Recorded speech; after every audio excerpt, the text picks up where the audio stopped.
Okay, wow. So this dungeon has more secrets than like the last two expansions combined.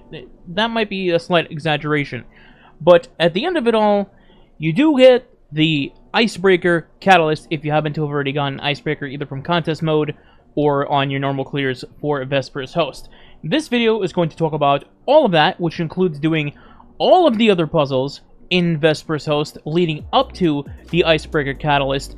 It is so convoluted, and there's so many different steps, so I'll try to include all of them, but also try to condense it into as short as possible, because otherwise you're going to hear me out for like 2 hours, and nobody wants to do that. So let's just move on. So first things first, you begin by going to Spider, as a lot of you have already done when the dungeon launched. Then you pick up the quest, and you go into the dungeon and complete it. After you defeat Atrax, or the Corrupted Puppeteer, whatever you want to call him, at the terminal to your left, there will be a collectible or an inspection button on it. Click that, you get some dialogue, and then your quest will update, and you move on from there. After you visit Spider, you then get another quest step to go back into the dungeon and unlock 3 hidden messages via puzzles. Now, when you're back in the dungeon, I just want to give a fair warning, a little disclaimer. This is not going to be a 10-minute quest. You are going to be here a while. You're going to be in this dungeon several times over because there's lots of puzzles and backtracking to do. So if you thought this was going to be 10 minutes and done, yeah, you better go get some snacks because you're going to be here a while. So message 1 is going to be located in the heart room after you complete the first encounter. In case you didn't know, there's 3 rooms for this encounter. 1 is heart, which is to the right of where you walk in. There's lungs to the left of where you walk in, and then there's brain to the top left of where you walked in. Or you could just label them whatever you want. I'm just letting you know. So once you complete the first encounter, you go into the heart room, and then there will be discs on the floor that happen to be shining, one at a time. All you have to do in this room is just simply step on the ones that are glowing one by one, and eventually you will complete the step as long as you go in the correct sequence. If not, and you get the wrong one, it'll say reset, and you just have to do it until you get it correct.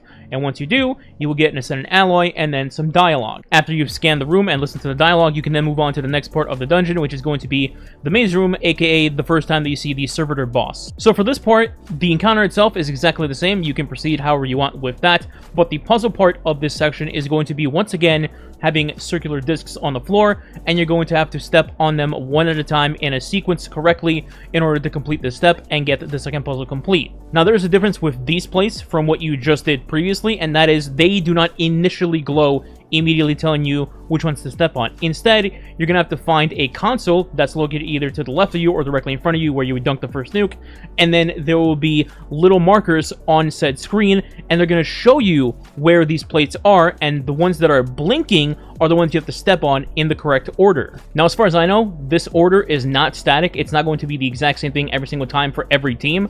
So instead of me showing you random plates that are going to be wrong for you when you do it, I'm going to simply put up an image on screen that'll simplify things for you. Now, full credit goes to Scaro. This is his image, and it's from his video, which I'll link in the description below if you want to go check that out. But the general concept here is that you're going to start at the entrance on the bottom right of this image, and as you know, the first nuke is going to be in front of you when you get the first one from the captain. That is also going to be the room where you can read a panel that's going to show you which discs you need to step on in each, sequence or order until you get to the very last one.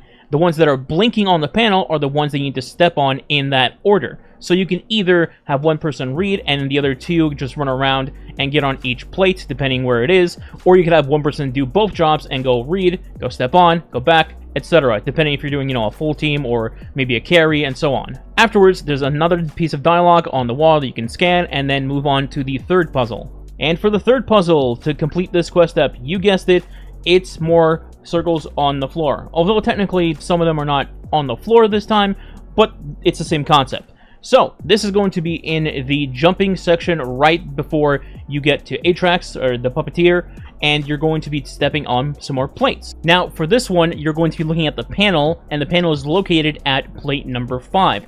They're going to be ordered on the screen right here in how you want to go about them, 1 to 10. And then I'm going to show you the images of where the plates are one by one, so you know what the surroundings look like for each plate. Quick shout out to GamePost for these high quality images that make the plates very visible and not super dark like mine were. Thanks to them. Also, while we're talking about the numbers here, I just want to mention again, just follow what the plate says. Again, the blinking ones are the ones that you want, and you just follow that sequence until you get them all completed. And then once you do, more dialogue, another alloy, and then you're done with this particular quest step.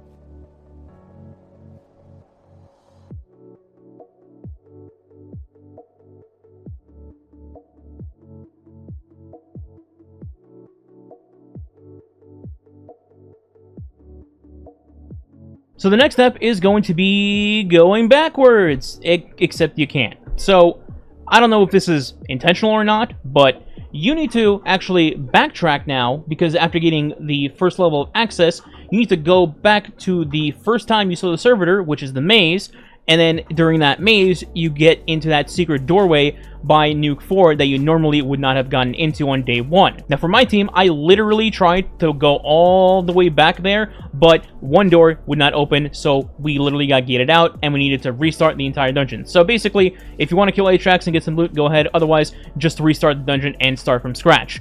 After you completed the first encounter and you've headed back into the maze, and you've gotten to that door, you can now actually gain access to it, open it, walk in, and there is a quest step in that chest that's going to be in that room. But there's one small problem with that as well.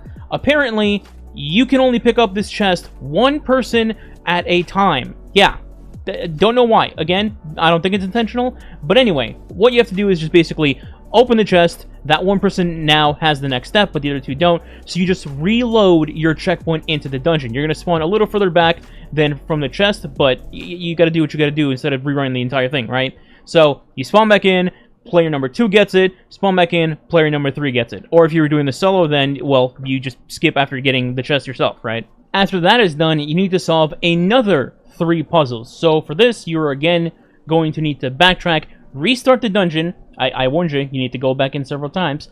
Go ahead and go back to the first encounter one more time, complete it, and this time you're going to head into the heart room, but doing a different puzzle. Now this one is not that bad. You need to simply just pick up scan and op, whether it's solo, duo, trio, whatever, and the job here is going to be for scanner to find the correct panels to shoot.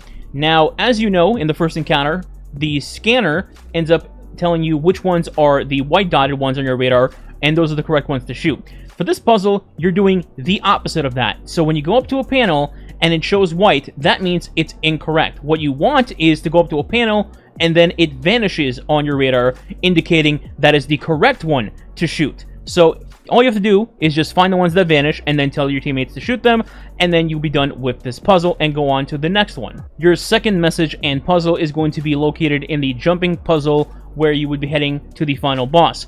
In this section, you just head up to the part where you will meet a brig, and then once you've dealt with the brig, this is where the next step takes place. Again, it'll be another test just like the previous one, where you pick up a scanner and op buff, and then you head up to each panel, and then tell your teammate which ones are going to vanish off your screen. If it vanishes, it's good. If it doesn't, it's bad. All of these symbols are around you in this section, whether it's right under you, or to your left, which would be where you had the Atrax, or a little bit backwards from where you just came. They're not that far away from you, from where you're initially standing, so it's not very hard to just find each one and then finish the step, scan the thing again for the dialogue, and then move on to the third one. The third puzzle to complete this step is going to be right after you defeat the Machine Priest in the end of the jumping puzzle. So right after you do that, you go into the next section where there'll be a bunch of debris, platforms left and right, and it's all yellow walls around you.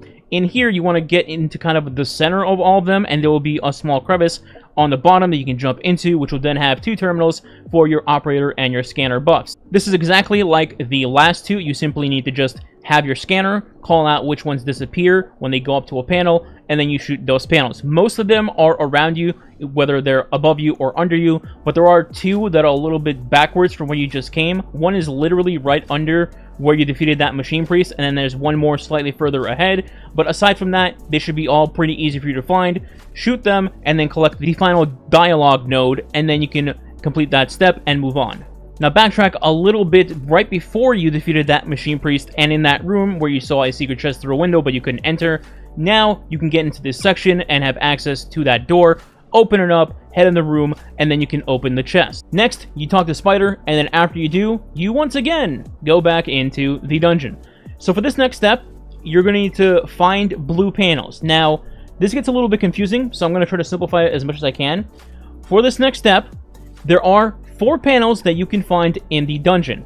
However, for this next particular part, you will only need 2 of them. Now, in total, I'm going to show you 4 of them because you're going to need all 4 at the very end when you're getting the Icebreaker Catalyst. I hope that makes sense. Let's continue. Your first 2 panels are going to be right before you actually fight the first boss. So the first panel is going to be after you've completed the servitor maze and are going through the 2 airlock doors in the yellow section. Once you've headed through that second door, simply just turn around and look up at the ceiling. You'll see the number there right above the door. Then the second one is going to be right before you get into the first boss room. Instead of going the normal route, which is going to your right, you're going to take a left and then turn around and look at the side wall. And again, there will be a pad there to shoot / look at. And then you can go ahead into the first boss fight. After defeating the first boss, we'll move on to the next 2 panels. The third panel is located right after you meet that brig in space. When you jump to your right after dealing with them and get that dialogue trigger from the dungeon, simply walk a couple of steps forward, turn to your left, and then look up. The number pad will be right there for you. And then moving on to the fourth one, this one is going to be right before you enter the indoor section where you get to that chest that's through the window and then the machine priest. Instead of going in there first, just again turn around and look up, and then towards the ceiling you will see the 4th number pad. Alright, so now we head back into that room with the secret chest. This time around, you're going to notice that there's 4 blue numbers on the wall with the panels. So you're going to pick up the operator buff in this case, and then you're going to shoot the panels in the order of 4 and then 2.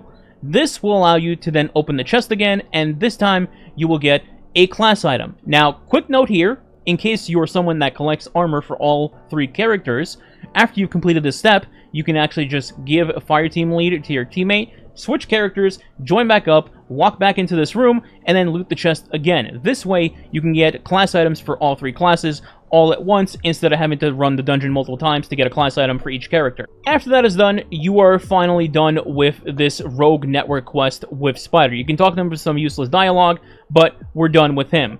Unfortunately, we are not done to getting towards the Icebreaker Catalyst. Now, you're never going to believe this, but you're going to have to, once again, head back into the dungeon. Yeah, I know. Who could have seen this coming? So this time around, you're going to do the first encounter, and then guess what? You're going to go into the heart room, baby. 3rd time's the charm. Head in there, and there will be another puzzle for you to do. Now this one's going to be straight up just doing some math. You're going to see a blue number next to these panels, and what you're going to need to do is add up panel numbers equaling to that blue number. So for example, if you see 20, hypothetically, you would need to shoot 4 panels. Mathematically, that would equal up to 20. So in my hypothetical example, you would shoot 3, 4, 6, 7, because 3 and 4 is 7, plus 6 is 13, and then plus 7 is 20. That is the solution to this first puzzle. Step 2 of this is going to be where you would find that first blue number that I just mentioned previously a little bit ago.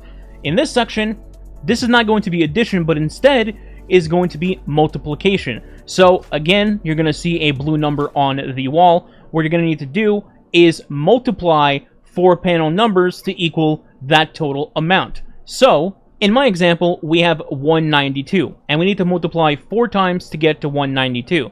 So in this example, we multiply 1 times 4, which is 4, then times 6, which would then be 24, and then times 8, which would total out to 192. That's the solution for this puzzle, but your number could be different. Just keep in mind, you have to multiply 4 times instead of adding 4 times. Your third puzzle is going to be located right before that secret chest window laser trip mine room. So in this particular room puzzle, you're going to need to do both addition and subtraction. You're going to see 3 sets of blue numbers. There's going to be a left one, which would be zeros, a right one, which will also be zeros, and then a total number on the bottom. This number will be different for everybody else, so don't use my personal example as your solution. So, well, I guess maybe you'll get the same number, but that's really unlikely.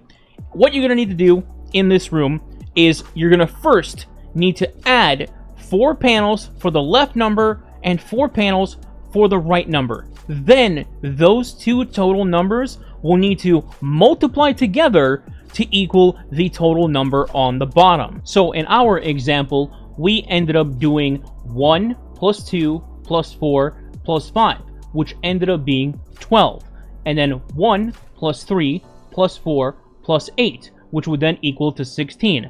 Then 12 times 16 would equal our total number, which was 192. Now, for these steps, I do want to note that once you're done with all of this and you got in the catalyst and all that, you will be able to also focus armor or weapons using this system in the dungeon. So if you're trying to target farm something, you'll be able to do this in this fashion. Now, to do this later on, you're going to need to use a code. So as an example, I'm just going to show up a weapon on screen here. So right here, we're in the badge for Vesper's host. Simply just click anything. So for example, I can't get this gel to save my life. But when we click it, you will see that there's a code right here, 2142. This is the code that you would end up using later on for focusing if you want to. So here's another one, 4341. Now I do want to note that you should use this after you've gotten the Icebreaker Catalyst, because some people have said this can bug out something for you. So if you want to do focusing, just do it after getting the Catalyst. Anyways, moving on to the final puzzle for this. So this one is a doozy. It's actually a 25-step process for this. What you want to do is, after dealing with the Machine Priest and going outside of that little doorway after you've killed him, you just turn to your left, and there will be a little ledge for you to jump on, and a little cargo bay entrance door thing that you can enter on. And then when you do get in there, there will be a drag with the operator buff. You can just kill him and then move on. In this room, you will now see 4 towers that have various numbers on them. This is where that final puzzle takes place. Now, I'm not going to play an entire 25-step quest process for obvious reasons, because who wants to watch that? But I will put the text on the screen for the steps so you can copy them and let you know how this works. So in this room, you will see that there are 4 panels with all these numbers around them. You know, top left, top right, bottom left, bottom right. So the first beginning step for this is going to be to activate the top right panel. After that, you need to enter 1000 on the top left. So you notice that the first step was activation, the second step was entering something. Step 3 is going to be activate the bottom right, and then step 4 is enter 41114 on the top right. It's the same process over and over and over. You're just going to activate one thing, then shoot numbers on a different thing. And that is the entire quest. So as long as you follow this list, one by one, you will complete this gigantic puzzle, and you will finally be done and unlock the Masterwork progress for Icebreaker. After completing that, we are now finally going on the last step in order to unlock the Icebreaker Catalyst. One more time, you're gonna restart the Vesper's Host dungeon. As you're back in the first encounter, there's good news. You're not gonna go into the heart room. The bad news is you have to go through the whole dungeon still one more time. So, after completing the first encounter, head to the normal section that you would to progress the dungeon. While you're in this hallway though, you're gonna look up on the ceiling in one of these rooms. It'll be to the direct top right, and you will see a stasis crystal. Shoot this stasis crystal with Icebreaker. Once you do, step a little bit over to your left, and then look directly up at the ceiling. There'll be a number on that ceiling for you to memorize. Now, you may have noticed that this is a blue number. So remember earlier when I said you would need 4 numbers instead of just 2? This is the part for that. Assuming that you listened earlier and acquired all 4, you're fine now. So as you're progressing and getting these new numbers with Icebreaker, you're going to have these 4 numbers memorized for the sequence later on when you get to that chest room. The second crystal for you to shoot with Icebreaker and get the second number is going to be located right after you dunk the 3rd nuke in the maze with the servitor boss. After you've dunked the 3rd nuke, walk into that hallway, go to your right, and then power off the switch that you normally do. Instead of going forward and proceeding where the boss is, actually just turn around and look to your right, and in the corner, there'll be a stasis crystal for you to shoot. Once you do, then look at the wall, and there will be another blue number to memorize. The 3rd number is going to be right after you defeated the first boss, and you go into the drop-down that would normally lead into fighting that brig. Instead of going there first, turn around, and then look behind you, and there will be another stasis crystal for you to shoot. Once you do, it'll reveal the 3rd number. And the last number will be right next to that chest room where you would get the catalyst. instead of going to that room, you first walk up the stairs, and then actually look to the right of where you would enter the door. Shoot the stasis crystal there, it'll reveal a number on the wall, memorize that, and then go into the room. Now you just simply get up, activate the mechanic, and then enter the sequence that you saw in order throughout your run. So for my example, it was 2211. After entering it, you can loot the chest, and then it'll give you the Icebreaker catalyst. And then you are finally done. You do not need to restart yet another dungeon run. Unless you want to enter that code for you to focus an armor piece or a weapon, then you do need to restart the dungeon, and yeah, have fun with that. So yeah, I know it's a lot to take in, but at the end of the day, I think I actually would enjoy doing this every single time, 100% of the time, rather than how we usually get catalysts in the game, which is, you know, do Vanguard Strikes and hope that it drops, or do a 10-minute dialogue quest and then you get the catalyst and then you're done. Because at the end of the day, it's a looter shooter. It's a grind game. We should grind to get rewarded with stuff. So I think I like this more than the previous system of catalysts. But what do you guys think? In the meantime, hopefully this has helped you guys get all your stuff done in the Vesper's Host dungeon. If you did enjoy, or if it did help you, please consider subscribing today. It does help the channel grow and is much appreciated. And if you want to go the extra mile, you could also leave a like and a comment below. If you don't know what to comment, you can leave Vesper's Host as the comment. Thanks for watching. Catch you next time.